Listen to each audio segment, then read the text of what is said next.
Quand mon mari a découvert que je ne pouvais pas hériter de la propriété de mon père, il m'a crié dessus. Quoi? Tu ne peux pas hériter de la propriété?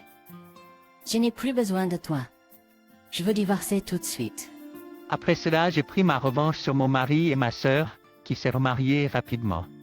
Mon nom est Marie et je suis une employée de bureau de 32 ans qui est mariée à Pierre depuis 2 ans.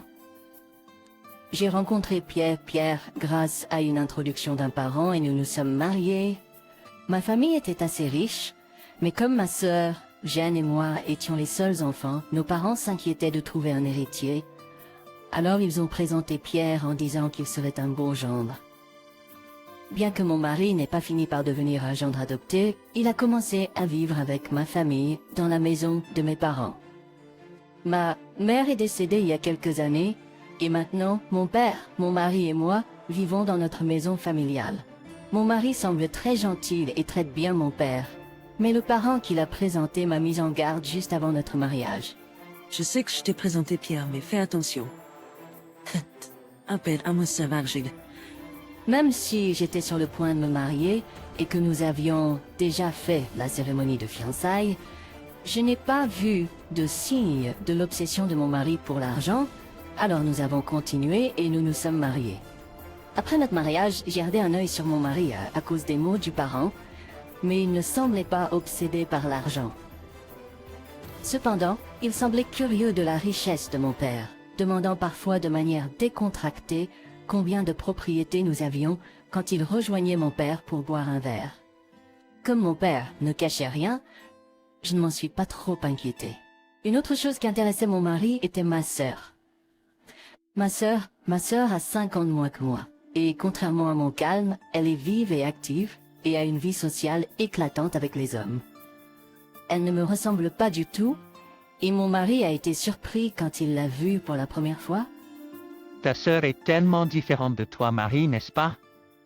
Voir l'intérêt de mon mari pour ma sœur, qui est une belle femme aux traits frappants, par opposition à mon apparence ordinaire, m'a rendu un peu mal à l'aise.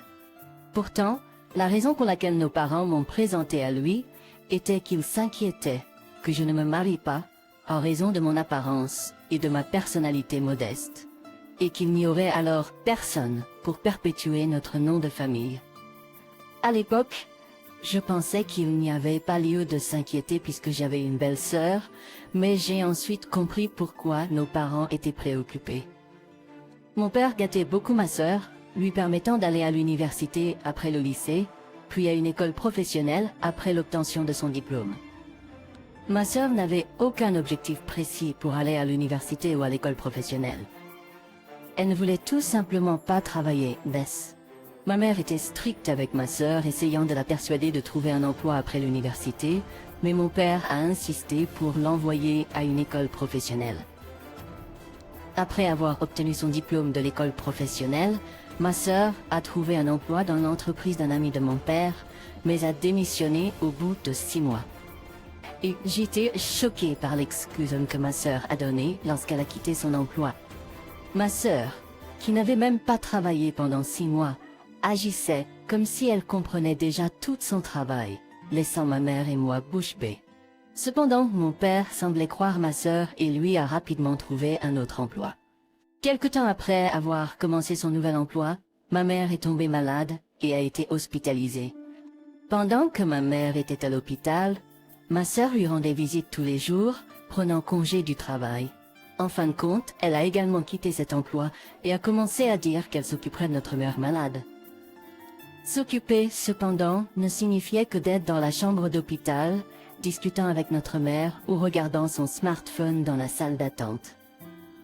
J'ai dû aller chercher le linge de notre mère et le remplacer par des vêtements propres pendant son séjour à l'hôpital, tandis que ma sœur n'était d'aucune aide.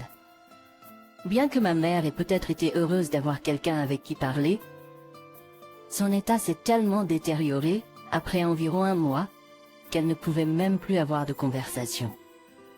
2 semaines après que son état se soit aggravé, notre mère est décédée.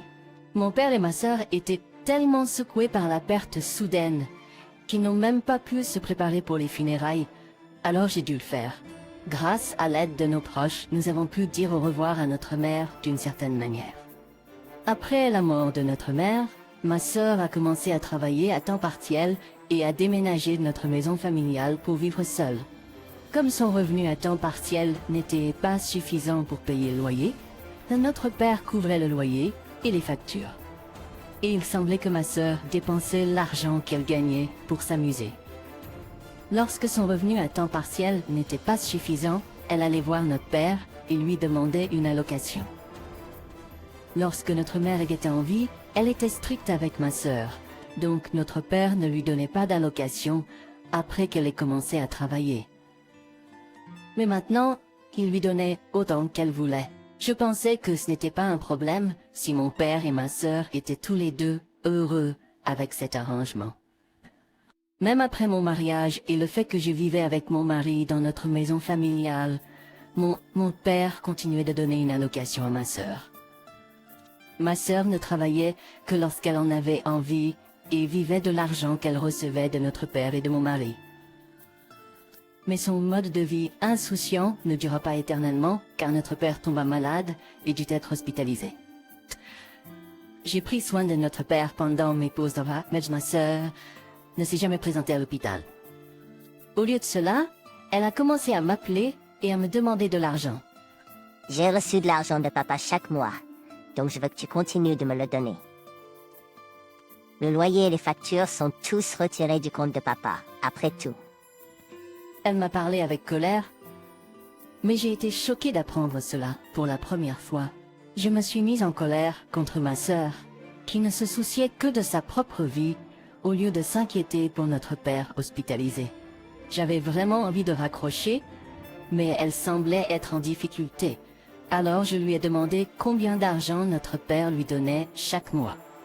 Combien as-tu reçu de papa chaque mois? Dépêche-toi de trouver un travail, comme ça tu pourras vivre de l'argent que tu gagnes. Ma sœur a répondu grognement. Tu es tellement ennuyeuse. J'ai reçu 1000 $ par mois. Ce n'est pas compris le loyer et les factures, au fait. J'ai été choquée qu'elle se vantait du montant qu'elle recevait besoin. Je pensais que si notre père continuait de donner autant d'argent à une sœur adulte, elle perdrait toute motivation pour travailler sérieusement. Je ne pensais pas que c'était un gros problème de donner de l'argent à ma sœur, car je croyais que notre père se rétablirait rapidement. Cependant, l'état de santé de notre père s'est soudainement aggravé et j'ai contacté précipitamment nos proches. Le médecin m'a dit que c'était une situation grave et j'ai été profondément choquée. En ces temps-là, j'aurais voulu avoir le soutien de mon mari, mais il ne venait que rarement à l'hôpital, disant qu'il était occupé par le travail. De plus, lorsqu'il venait, il me posait des questions inappropriées, comme « L'héritage de ton père doit être énorme, non ?» Puisque vous êtes les seuls héritiers, allez-vous le partager en deux?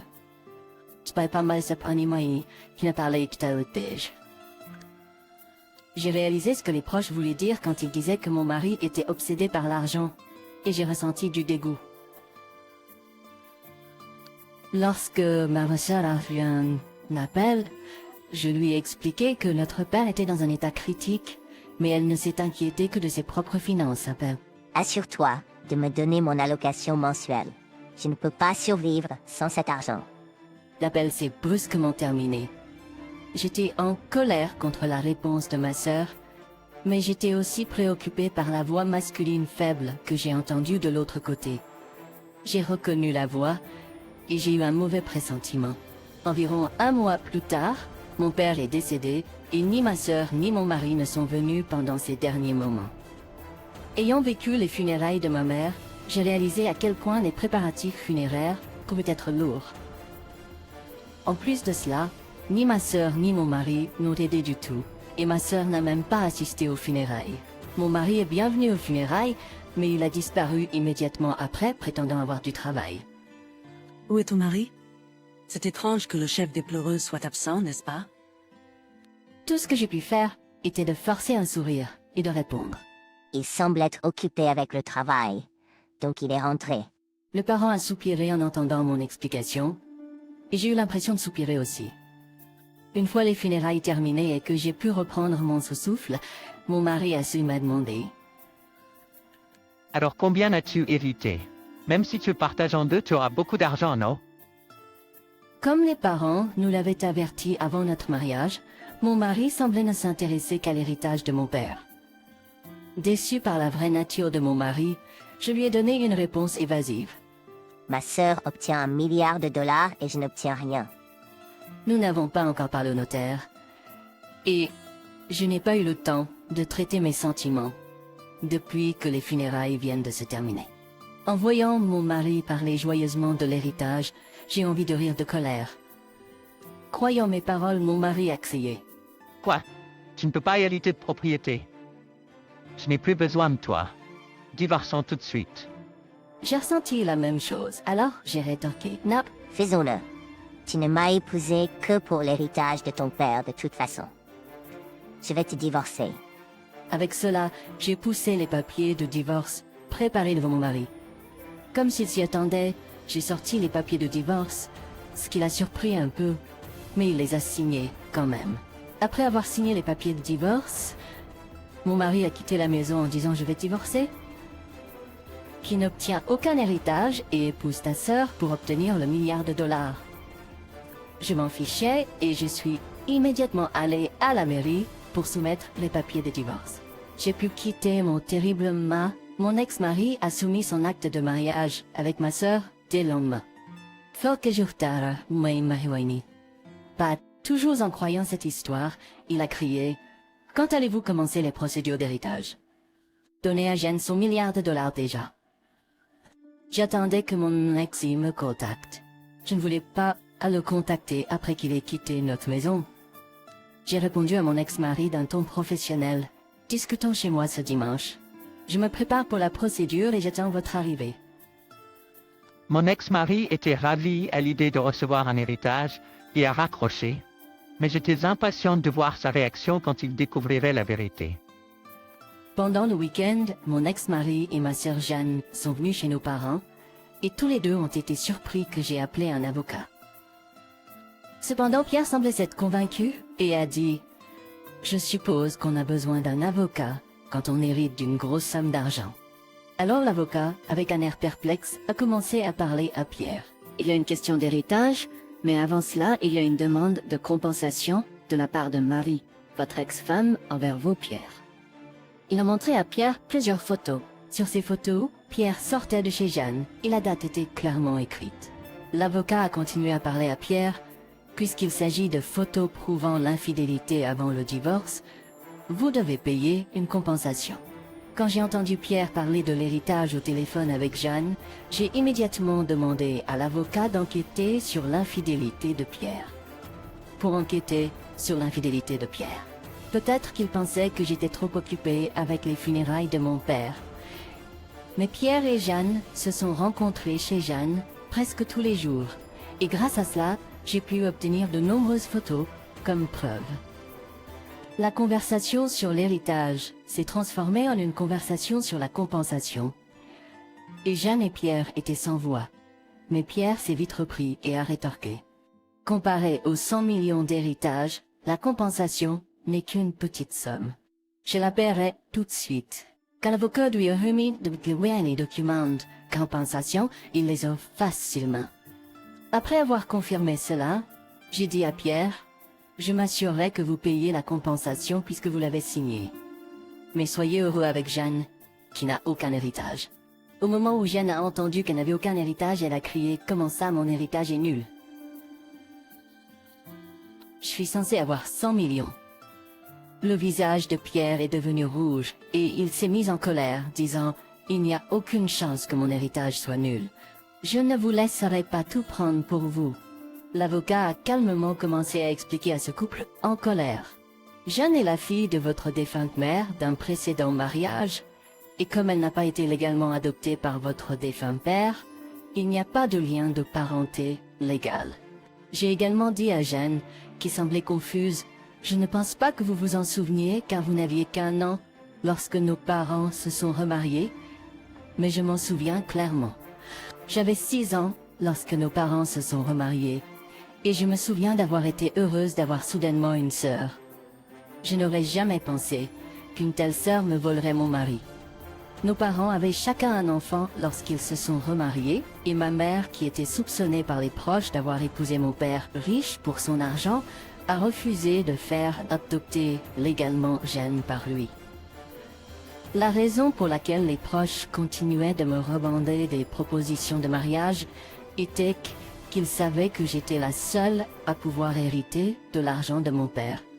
Si nos parents avaient eu un enfant ensemble, les choses auraient peut-être été encore plus compliquées. Mais heureusement ou malheureusement, ils n'ont pas eu d'enfant. Ils ont peut-être décidé de ne pas avoir d'enfant pour éviter les futurs conflits d'héritage. Il est maintenant clair que notre père a continué à soutenir financièrement ma sœur, même après qu'elle soit devenue adulte, car il ne pouvait pas lui transmettre son héritage. Je ne suis pas légalement liée à ma mère car nous n'avons pas été adoptés, mais cela ne m'a jamais dérangée dans la vie quotidienne. Il semble que nos parents n'aient jamais dit à ma sœur qu'ils s'étaient tous les deux remariés, et elle a découvert la vérité pour la première fois ce jour-là.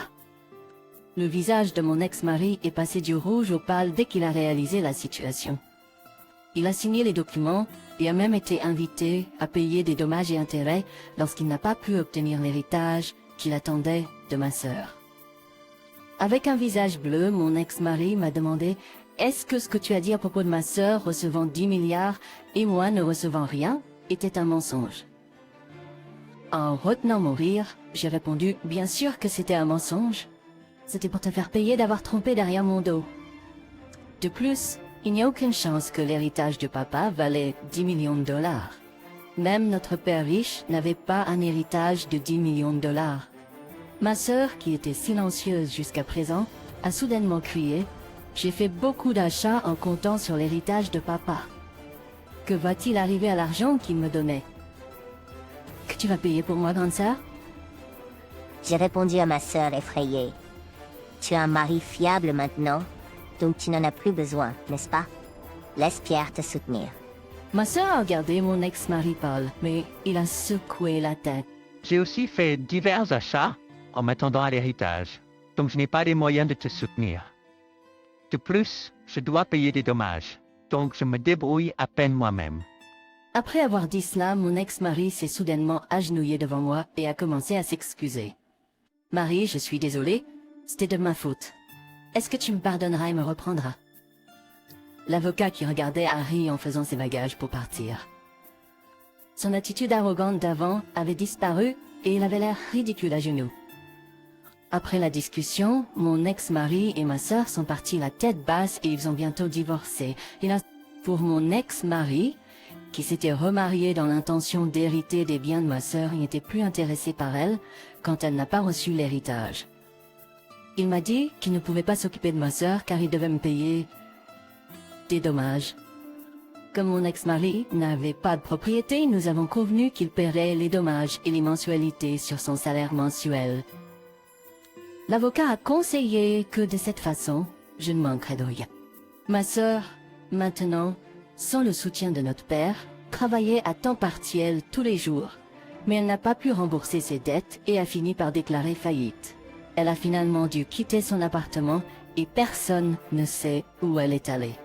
Notre père avait soutenu ma sœur par amour, mais à la fin, il l'a trop gâtée et elle est devenue incapable de travailler sérieusement. Plus tard, un parent a essayé de me présenter à un potentiel partenaire de mariage alors que je commençais à vivre seule dans la maison de mon enfance, mais j'ai refusé. Je ne veux pas être présentée à quelqu'un comme mon ex-mari à nouveau, donc cette fois, je veux trouver un partenaire de mariage approprié par moi-même.